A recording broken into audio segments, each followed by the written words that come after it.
Good morning, everybody. This is Pastor John with another edition of Monday Morning Quarterback. So, yesterday we talked about the story of Adam and Eve in the Garden of Eden and how they ate from the tree in the middle of the garden, which was the forbidden fruit, and as a result, were banished from the garden. Now, a lot has come from this particular story, this particular myth, really. It is mythos language. But one of the unfortunate things that has come from this is called the doctrine of original sin.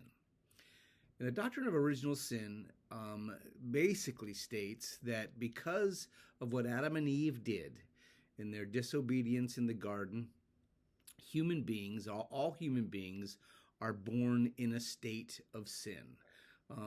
The stain of that sin and the consequences of that sin are our burden to carry from the moment we take our first breath.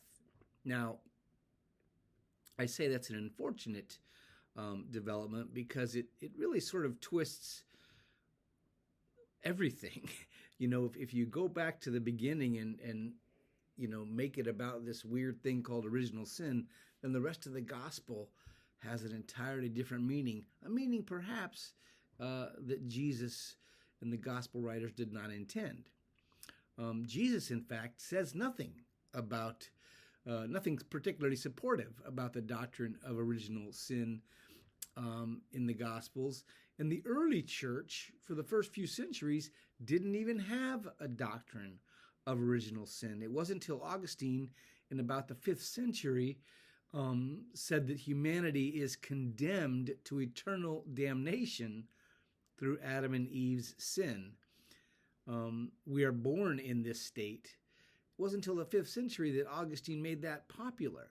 And so for the first 4 centuries of the church, we weren't thinking of that, and we weren't interpreting Jesus Christ through that lens.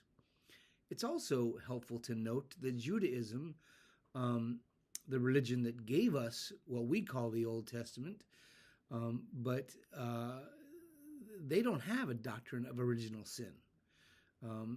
And again, Genesis was their book before the Christians got hold of it.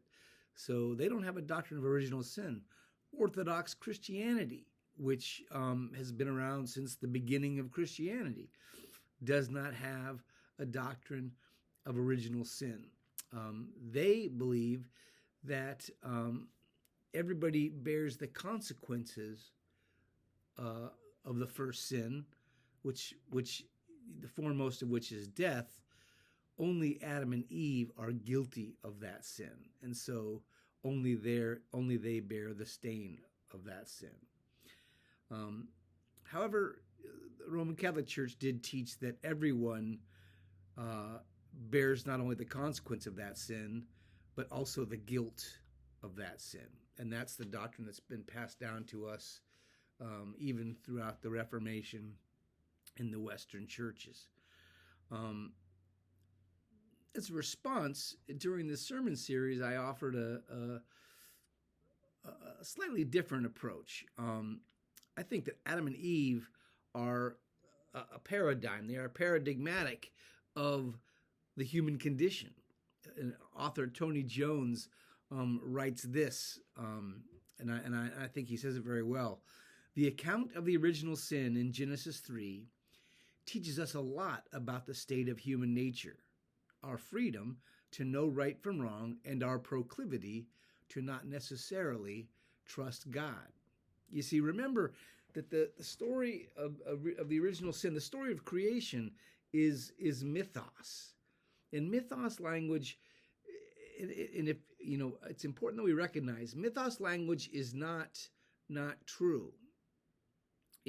Mythos language is not necessarily historical, but it is true. In fact, mythos is the language we use, to borrow a phrase from Rob Bell. Mythos is the language we use when we're describing a more than literal truth, a truth that is beyond our ability to explain in words, so we tell a story. That's what mythos language is. So this is not a low view of Scripture or anything. In fact, this is a very high view of Scripture, just not a literal view of Scripture. So mythos language is the more than literal truth. And what it basically expresses is that God gives us free will to choose. And that's important because, again, going back to Rob Bell, free will is necessary because without it, there can be no love. Think about that. We have to be able to choose not to love for love to be love. Because if God just zapped us all with this, love, love, love, love, and it was never our choice, then it wouldn't really be love. It wouldn't really mean anything. So the fact that it is our choice is a gift from God. It's a part of God's grace because this allows us to not only give love, but to experience love. So the mythos, the more than literal truth of the story of Adam and Eve in the garden is that God gives us free will, but also that we will sometimes, oftentimes, choose not to follow God's will.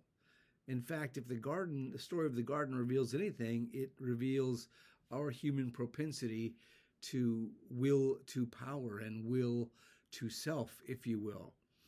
I think the doctrine of original sin was the answer to a problem that didn't even exist. The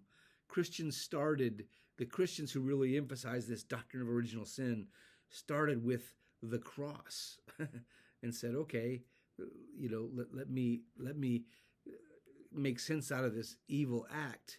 And if I have to make sense out of it, I'll go back here and go back here and go back here. But that's not a necessary thing to do. The cross is the outpouring of God's love in Jesus Christ. And it doesn't have to appease God. It can just be that expression. That's a Monday morning quarterback for another day. I won't get lost down that road. But what I'll say is the doctrine of original sin was the answer to a problem that did not exist. We were born, I believe, in a state of original blessing. And that's the way God intended it. I would note, I think that our doctrines of original sin reflect more our thoughts about God than they do, the reality of God in God's self. So if we see God as a punitive, vengeful God, then we're going to double down on original sin. But if we see God as loving and caring, we might buy in more to a doctrine of original blessing. What do our ideas about original sin say about God? And what do they say about us? Something to think about. Have a good week, my friends. God bless.